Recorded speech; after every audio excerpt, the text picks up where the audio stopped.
Are you wondering what are we doing with two Tata Punch over here today? Well, if you're a buyer looking to buy your second car that should be compact, economical to run, but confused whether it should be an EV or an ICE, then this video is for you. Yes, Jay, let's address those buyers and tell them about the price differences of the Punch ICE and the Punch EV. Also discuss about the features differences, service cost, and most importantly, tell them about the actual running cost. Well, that sounds like an interesting plan. Let's get going. And before we proceed, why don't you subscribe to our channel and also hit the bell icon to never miss an update. Also, we are on social media, so do follow us on Instagram, Facebook, and do join our WhatsApp channel. Let's go? Let's go.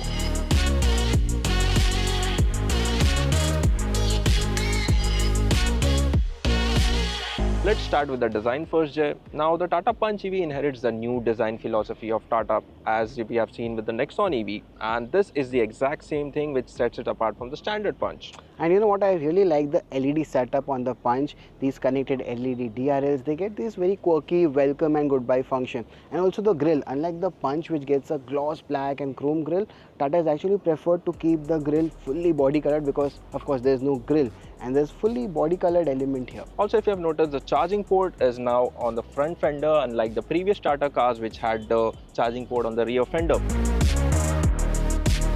I also really like the design that I've opted for the alloy wheels. They're the same size, the 16-inch as on the Punch, but these are aerodynamically designed. Also, are these all the changes that you get on the side of the Punch EV? Pretty much yes, Jay, but except you get an EV badge to brag about. Also, there are new color schemes which goes well with the nature of this car and makes the Punch EV look really elegant and sophisticated. They do, but I really like the funky and the vibrant color options on the Punch. You get an orange color, a blue shade, and with this one you get a contrasting white roof, dark alloy wheels, and so much more.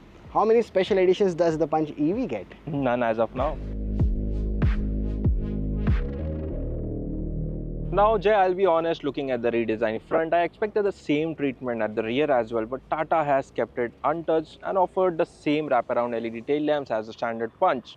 But the majority of the changes have been made inside, so let's go. Let's take it out. So first thing first, Jay, tell me, how do you feel about this cabin? It's actually quite impressive to see how the transition has been in the Punch EV's cabin compared to the standard Punch. This new and bigger infotainment system, even that new steering wheel, it actually feels that the cabin of the Punch has been truly uplifted. Actually true, and if you look past the steering wheel, there is an all digital instrument cluster. I also see that the aircon panel here has been redesigned and it looks quite touch based now. Yes, it is. But I think I would prefer the convenience of the physical buttons and knob on the Punch, because even though this is touch based, I don't think there is a good haptic feedback from these touch based buttons here. I agree. So let me ask you one thing. Do you really like this new rotary knob which is a drive selector?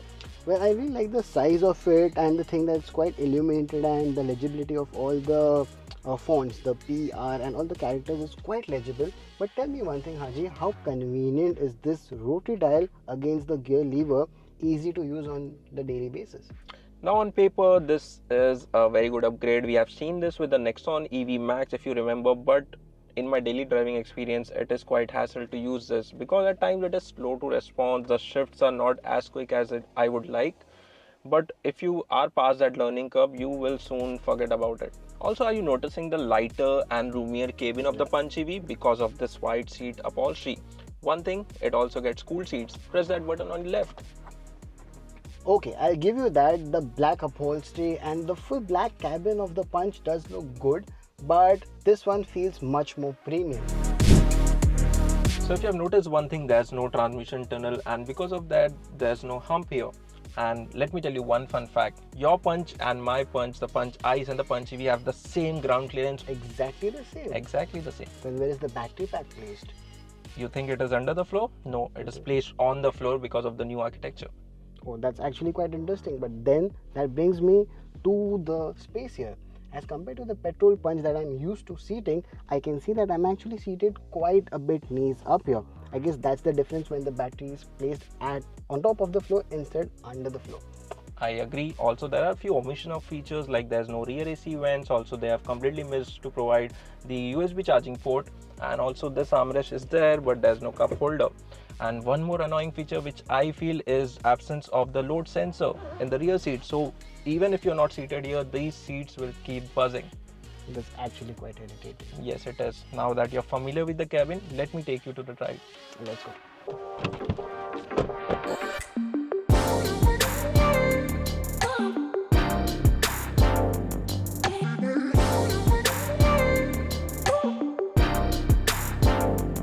Now that we are out on the road and driving the Tata Punch EV, let me tell you one thing which I really like. It is the ride quality of this car.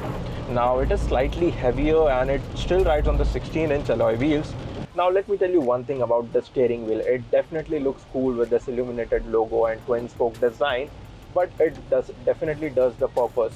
When you're in the city, it is lightweight and it is quite easy to maneuver. And on highway, it picks up weight progressively and offers confidence inspiring drive. Okay, I get it that you have got all the driving impressions of this EV, but are you going to give me all of that by yourself or even let me drive this EV? Okay, take the wheel then.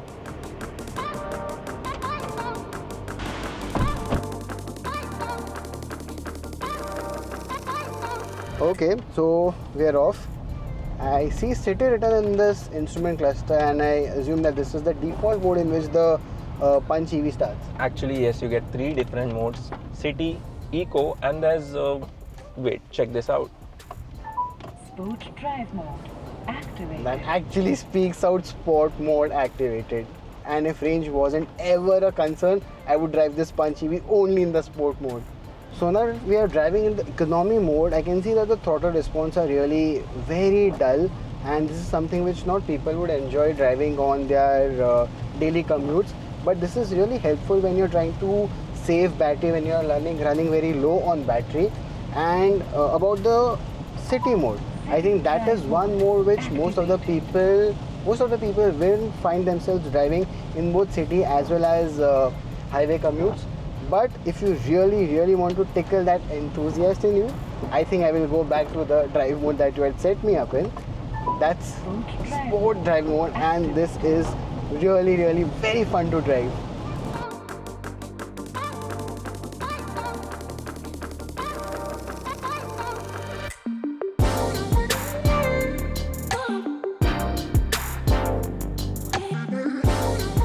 So Jay, you asked about the range anxiety. Well, we have covered a real-world driving range test of the Tata Punch EV long-range version. And with the Punch EV, Tata claims that it delivers a claimed driving range of 421 kilometers on a single charge. However, in a real-world range test, we have managed to extract just 260 kilometers, which is roughly 61% of the actual claimed range.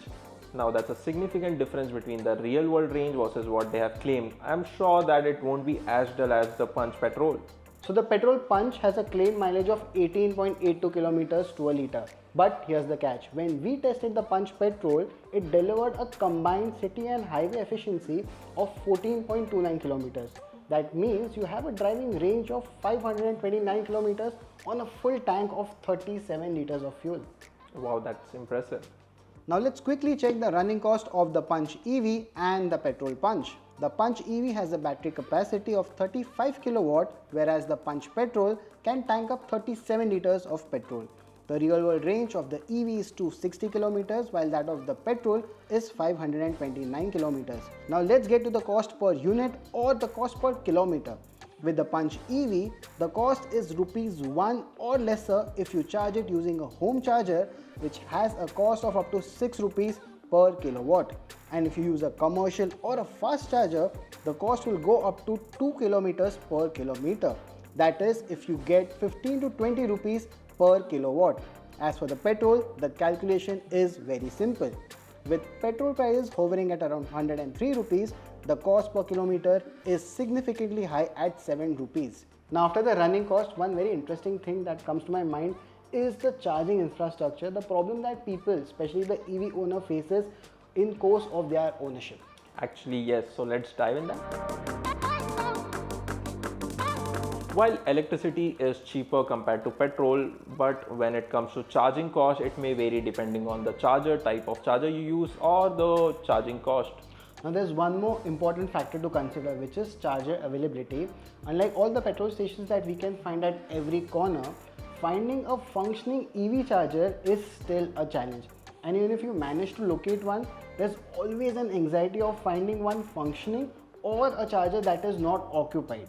Now, to add to it, one problem I personally face is with the smartphone. You need to carry a smartphone every time you have to charge your EV, because you need a certain app to download and use that and recharge the wallet to pay to the charger, which is quite hassle if you are elderly or people who are not much as familiar as tech like we are.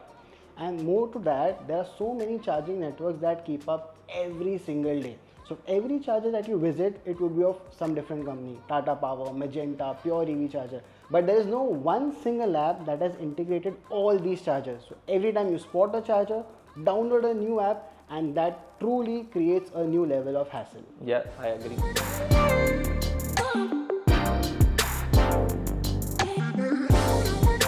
Now with the service cost of the Punch EV and the Petrol Punch, the first three services are same.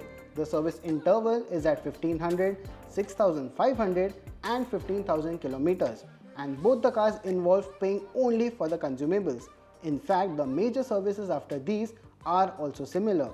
Both these vehicles, the EV and the Petrol Punch, have to be serviced after every 15,000 kilometers or 1 year, whichever is earlier.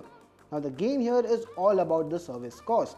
While the Punch EV has a maximum service cost of up to 5,000 rupees, the Petrol Punch service can go up to 8,000 rupees.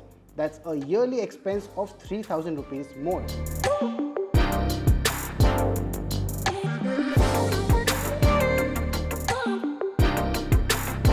So which punch is the right punch for you? Well, it totally depends on your driving needs and priorities. The Petrol Punch top spec currently costs 12,15,000 rupees on the road, and then you are supported by a wider network of fueling stations with fewer interruptions.